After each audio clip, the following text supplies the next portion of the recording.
I have just received iOS 18 update on my iPhone 13, and here are new things which are mentioned on the update.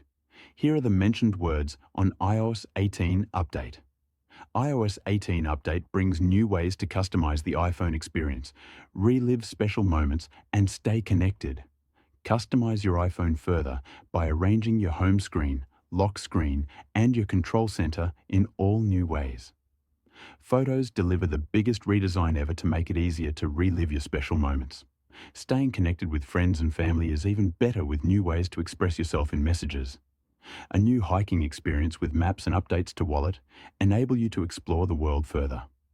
iOS 18 also brings new features to Safari, Journals, Phone, Notes, and much more.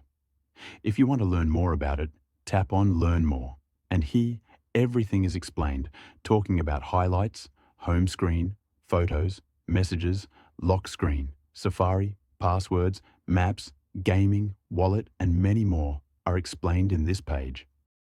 So now, coming to main point, which is size of update, I have received an update of size 678 megabytes on my iPhone 13. But you can get according to your device. So this is what iOS is all about. I will give a detailed review after the US age of some days. That's it for the video. I hope you guys like it. Do subscribe for more videos, and I will see you in the next one.